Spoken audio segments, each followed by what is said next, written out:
Porque excelência é testemunho diante dos homens. Quando os homens vê as nossas atitudes do dia a dia, tudo o que fizermos é testemunha diante dos homens. E excelência abre portas que a oração sozinha não abre. Se você só orar pedindo o espírito de excelência, mas você não faz, não adianta nada. Over deliver. Eu sou contratado para fazer algo e eu entrego sempre a mais. Excelência é fazer o comum de forma incomum. Isso não é talento, é postura. Exatamente. É uma alinhada a outra, uma regindo a outra. Nós falamos sobre a identidade, o chamado, a direção, o processo e hoje é a excelência. Então, dentro desse contexto de excelência, eu queria contar a história de 5 personagens, 3 personagens do mundo corporativo, né, de negócios, 2 personagens bíblicos. Só para a gente entender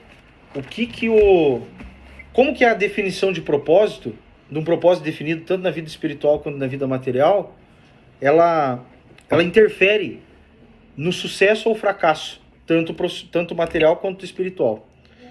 O primeiro desses exemplos é um cara chamado Samuel Insull. Samuel Insull, ele foi um bilionário que ele passou pela crise de 1929 no mercado americano.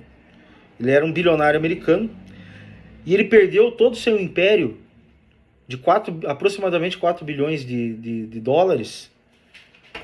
Vocês acham que foi por causa de crise econômica ou de guerra? O que vocês acham? O que você acha, Pedro? Você acha que não? Tá. Realmente, ele começou a perder muito antes da crise, quando tornou-se vítima de um grupo de mulheres que o seduziram. Então, ou seja, ele tinha muito dinheiro, ele tinha conquistado um sucesso financeiro gigantesco, mas por não ter propósito na vida, né, viver de forma... Ele perdeu todo o império dele, toda a fortuna que ele tinha, agravada pela crise de 1929 do mercado americano, né? Por um vício, por uma alienação. Quando a gente fala em vício, alienação é isso. O vício ele pode ser mulheres, ele pode ser bebida, ele pode ser droga, ele pode ser dinheiro, entendeu? O vício ele pode ser, ele tem várias formas de a gente se alienar e ficar refém do vício. Quando a gente não tem propósito definido. O que é esse propósito definido? É o espiritual, como vimos, alinhados à vontade de Deus e o material alinhados àquela vocação que nós temos para com a sociedade, psicológica, social, humana, né? A mensagem desse cara, se em algum momento um homem na mais alta posição, igual esse cara, na mais alta posição do mundo financeiro, despencou devido ao hábito da alienação, imagine a gente. Concorda? Que todos nós estamos sujeitos a se alienar? Sim. A viciar em algo?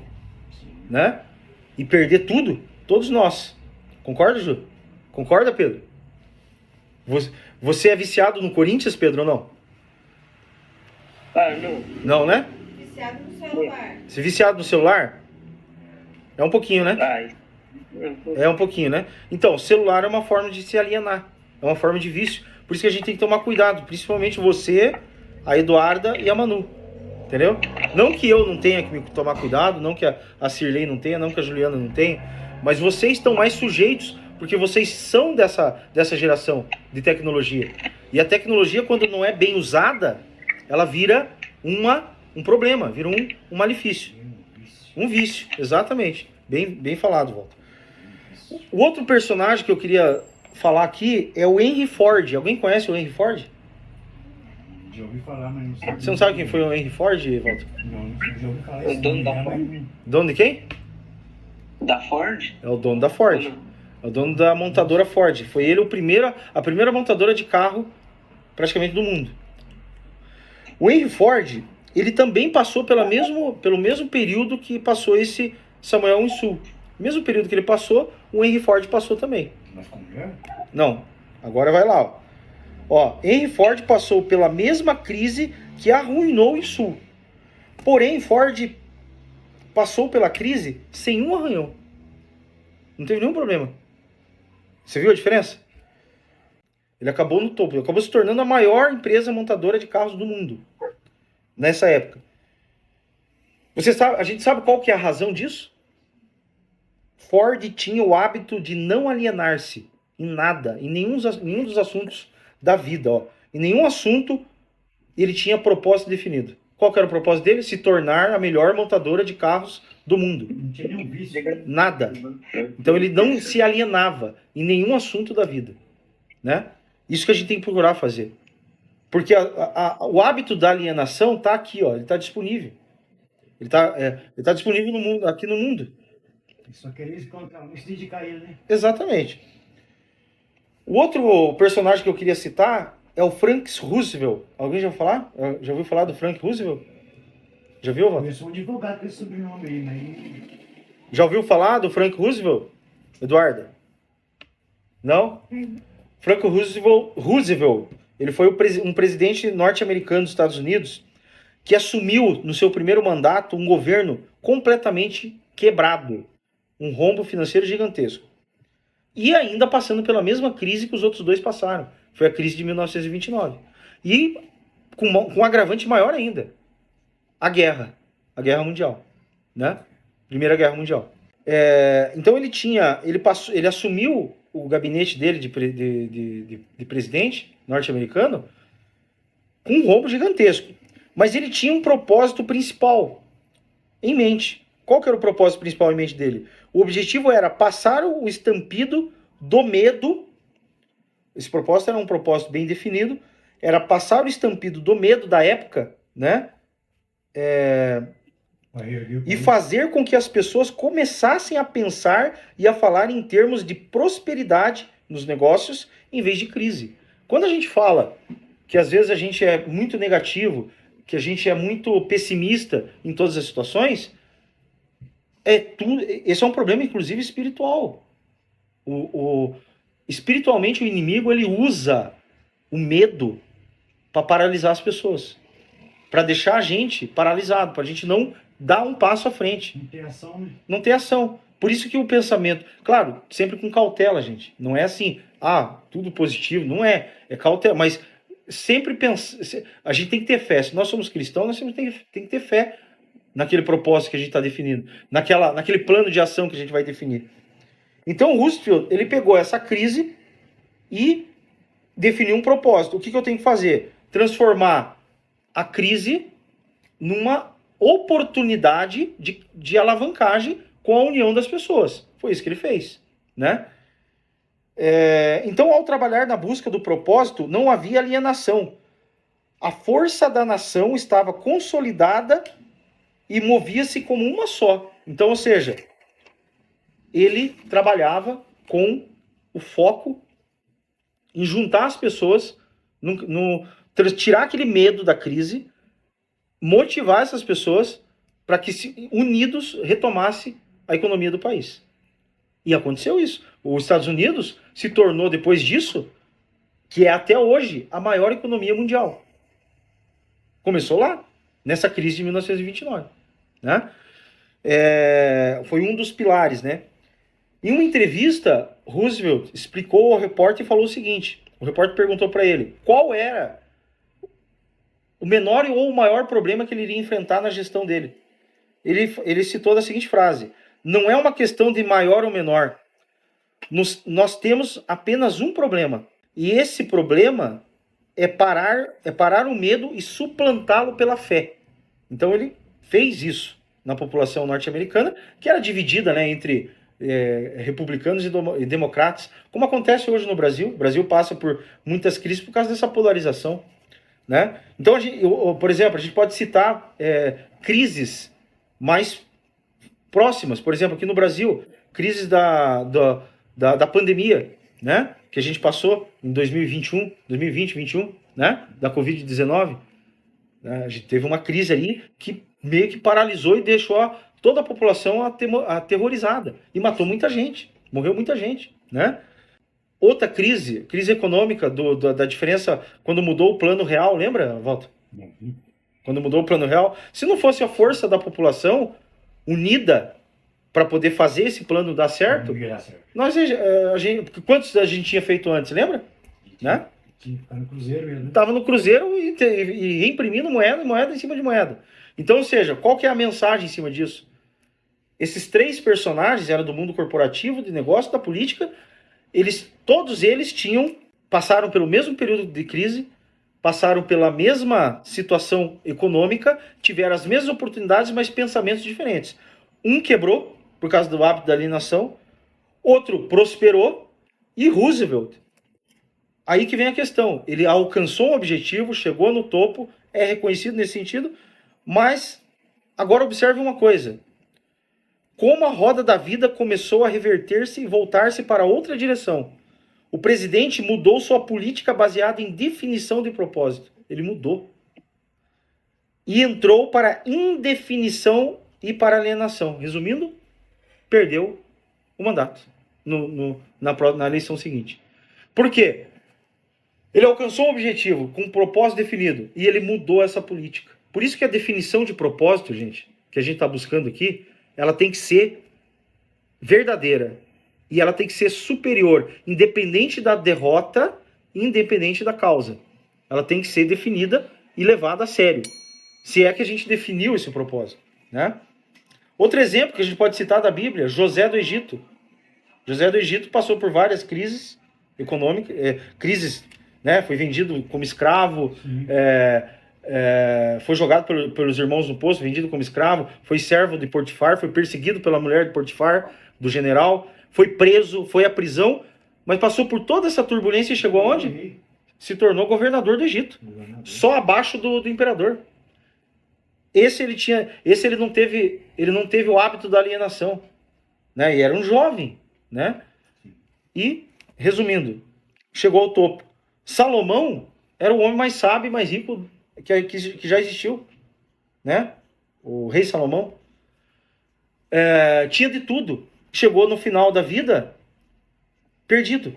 Tanto que ele escreveu o livro de Eclesiastes, onde ele identificou que tudo era vaidade. Tudo era vaidade, que o propósito maior dele era Deus, né? E ele demorou a alcançar. Ele teve que sofrer um monte, mas demorou para chegar a essa conclusão. Então, nesse primeiro contexto, eu queria passar essas histórias desses heróis, desses personagens, vamos dizer assim, personagens bíblicos e do mundo contemporâneo, como para aprendizado, para a gente levar como exemplo, exemplos bons e exemplos maus, para a definição de propósito. Vamos ler Colossenses 3:23. E tudo quanto fazerdes, fazei-o de todo o coração como para o Senhor e não para os homens. Então, gente, isso é excelência, né? É uma devoção prática. Tudo que nós fazermos no dia a dia é uma devoção prática, né? Vamos ler ali, ó. A palavra excelência vem do latim excellentia, excellere, elevar-se, sobressair, estar acima da média. Formado por ex, para fora, acima, mais celere, erguer-se, destacar-se. O sentido etimológico da palavra excelência é aquilo que se eleva, que se destaca pela qualidade superior. Então, quando eu sou um profissional excelente, eu me destaco profissionalmente. Quando eu sou um cristão com excelência, eu me destaco, as pessoas vê isso na gente, né? Uma excelência em tudo que a gente vem fazer. Então, a excelência não é só fazer bem, é elevar o padrão do bom para ótimo, para excelente. Isso é excelência. O conceito espiritual de excelência. Espiritualmente, excelência é a manifestação visível do caráter de Deus naquilo que fazemos. Então, por exemplo, quando nós estamos lá na nossa profissão, na nossa escola, na nossa casa, tudo que fizermos, independente dos problemas, se a gente age conforme a nossa carne, a nossa vontade, nós não vamos estar refletindo o caráter de Deus na gente. Por exemplo, problemas a gente vai ter. A gente, inclusive, estava até discutindo em família aqui um problema familiar. Se a gente não fazer com excelência, não está refletindo o caráter de Deus, então não somos cristãos. Concorda? E não vai gerar o resultado. Então é isso. Cada problema que se apresentar na nossa vida, a gente tem que fazer com excelência o resultado. Cada problema. Vamos errar, vamos falhar? Vamos. Mas aqui está cada um para lembrar. Para exortação é isso, sabia? Repreensão é isso. Porque eu posso estar errando, você tem o direito de chegar, em volta. Você tem o direito de chegar em mim e falar assim, ó, bicho, isso não está refletindo o caráter de Deus. Não é perfeccionismo, não é vaidade, não é comparação. É refletir quem Deus é através daquilo que fazemos. Se somos cristãos e somos imagem e semelhança dele, tudo que a gente fizer é o quê? Tem que ser como se fosse ele fazendo. Tem um ditado que a gente sempre fala assim, em determinadas situações, como Cristo age nessa situação? Como Cristo agiria nessa situação? A gente tem que procurar, se nós somos cristãos, somos seguidores de Cristo, nós temos que procurar entender como ele agia em determinada situação que se aplica, né? Esse é o objetivo do cristão, em tudo que fizermos, fazermos com excelência, como se fosse para o Senhor, né? Como se fosse o próprio Senhor fazendo. Por que excelência importa espiritualmente? Porque Deus é excelente em tudo que faz, porque fomos criados à imagem e semelhança dele, porque excelência glorifica a Deus. Quando a gente faz coisa de qualquer jeito, glorifica a Deus. Sirlei, quando você faz um bolo lá para pane lá, vender, se você faz de qualquer jeito, só por causa do dinheiro, só do salarinho, vai glorificar a Deus? Não. Você vai receber teu salário, mas não vai glorificar a Deus. Quando você faz lá para a igreja, se fizer de qualquer jeito, se não fizer com amor, com excelência, não vai glorificar a Deus, né? Porque excelência é testemunho diante dos homens. Quando os homens as nossas atitudes do dia a dia, como que eu como líder lidero, como que a Juliana como líder lidera, como você como mãe e vó lidera a sua casa, como o Walter lidera a casa, como a Paula, tudo que se faz é imagem e semelhança, como a Eduarda no trabalho, como o Pedro no trabalho, na escola, a Eduarda na faculdade, a Manu na escola. Tudo que fizermos é testemunha diante dos homens. Por quê? Se a gente fizer de qualquer jeito, aquele lá é o cristão lá, fez de qualquer jeito. Está glorificando a Deus? Não. Então é mau testemunho. Porque a excelência honra o chamado que recebemos, né? Então a excelência vai honrar esse chamado e vai nos dar resultado quando a gente faz com excelência. Daniel 6,3 ele fala ali, ó, Daniel se distinguiu porque nele havia um espírito excelente. O Daniel se distinguiu porque nele havia um espírito excelente, de excelência. Olha lá, ó. Então esse Daniel era o preferido entre os presidentes e os príncipes porque tinha ele um espírito excelente. E o rei tensionava constituí-lo sobre todo o reino. Então, era visível a identidade de Daniel, a identidade de temor a Deus e princípios e valores de Deus. Porque ele tinha um espírito de excelência. Por isso que ele era destacado. Então, esse Daniel era o preferido entre os presidentes e os príncipes, porque tinha ele um espírito excelente. E o rei tensionava constituí-lo sobre todo o reino. Então, não é à toa. Está aqui a palavra de Deus falando. Então, ó, excelência é espiritual antes de ser operacional. Existe excelência espiritual antes de vir a material. Antes de eu fazer algo com excelência, eu tenho que ter a excelência espiritual por trás. Porque senão vai ser feito de qualquer jeito. Eu não gosto daquela pessoa. Vou fazer de qualquer jeito. É para aquela pessoa mesmo? Vou fazer de qualquer jeito. Né? Isso não glorifica Deus e dá mau testemunho. Porque a gente não faz para os homens. Lembre-se, Colossenses 3,23. A gente não faz para os homens. A gente faz para Deus. Exatamente. Provérbios 22:29. Ele pergunta ali, ó, viste o homem perito em sua obra? Perante rei será posto. O homem que é perito, que é especialista e faz com excelência tudo que faz, perante rei será postos, né? Provérbios fala isso. Então, excelência abre portas que a oração sozinha não abre. Se você só orar pedindo um espírito de excelência, mas você não faz, não adianta. Não adianta nada. Excelência é critério espiritual. Isso é fato. Então, para resumir, excelência espiritual é oferecer a Deus e aos homens o melhor de si, para que o caráter de Deus habite em você. É fruto do Espírito, não é ego. Quando a gente entrega algo com excelência, é fruto do Espírito Santo. Né? Não é ego, não é pra gente, é para dar bom testemunho. Tem um excelente resultado, né? Excelência é um resultado. Tem um excelente resultado. sim. Por exemplo, você vem lá, a gente vem com a definição do propósito, identidade, chamado, Chamado. direção, processo, que pode ser mais rápido ou mais longo, e excelência. Depois desses 4, a gente já começa a entregar as coisas com excelência. Agora vamos para o conceito material, prático de excelência. No campo humano, psicológico, social, excelência é o compromisso consistente de entregar qualidade superior no que se faz. Alguém já ouviu falar de... eu não lembro o termo em inglês lá, mas é assim, eu sou pago para entregar algo, mas eu entrego sempre a mais do que eu sou pago para entregar? Alguém já ouviu falar disso? Como que é? Over delivery. Esse é o termo correto. Over delivery. Eu sou contratado para fazer algo e eu entrego sempre a mais. Já viu? Tem pessoas que fazem isso, não tem? Né? Geralmente essas pessoas têm espírito de excelência. Excelência. Elas vão ter um resultado sempre superior. Ela sempre vai se destacar. Sempre além, né? Sempre além, sempre vai se destacar no campo material. Exatamente. Então, no campo material, a excelência é a interseção entre habilidade, dedicação, disciplina, melhoria contínua, sempre melhorando, ética, né? E atenção aos detalhes. Elementos da excelência material: padrão elevado, constância. Sempre o padrão está acima da média. Constância, todos os dias. Ali, ó.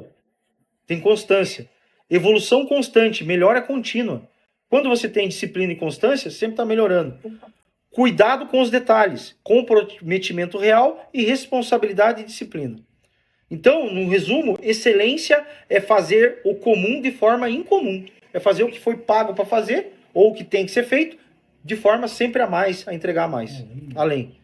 Não é talento, tá? Isso não é talento, é postura. Você pode definir isso. Você tem definição.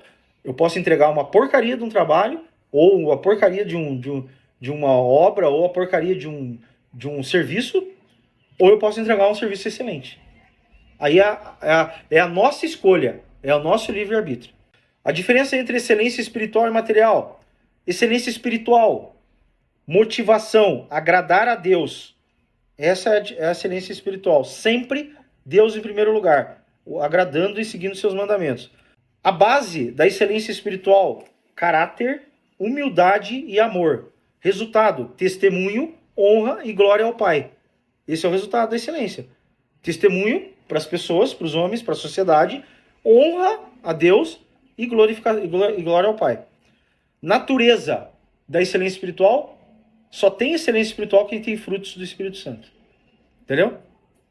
Entenderam? Sim. Quem tem o Espírito Santo entrega as coisas com excelência. Excelência material: motivação, qualidade, desempenho, base, disciplina, técnica e método. Isso, por exemplo, Juliana é advogada. Ela entrega na excelência material, qual que é? Ela tem uma motivação. Qual a motivação da profissão dela? Entregar com qualidade e desempenho. Como ela faz isso? De forma disciplinada, pela técnica que ela aprendeu na graduação e na pós-graduação, né? E o método que ela utiliza. Ela vai entregar com excelência. O resultado: reconhecimento e produtividade. As pessoas vão reconhecer que ela é uma boa advogada, né? E a produtividade, ela vai ter retorno financeiro, né? A natureza é espiritual ou humana? É humana. É dela, né? Então ela escolhe também. Qual que é a integração das duas? A excelência espiritual define a motivação. A nossa excelência espiritual, com base no nosso propósito definido, de identidade, chamado, direção e processo, que vai trazer a excelência espiritual, define a nossa motivação. E a excelência material define o quê? A execução dessa motivação. Se eu tenho a excelência material, eu vou entregar a excelência espiritual, eu vou entregar a excelência material. Exatamente. É uma alinhada à outra, uma regindo a outra, né? Bom, gente, acabou a bateria do meu notebook. Os meninos caíram, né? Mas tá no final aqui. Juliano, você pode fazer uma oração pra gente?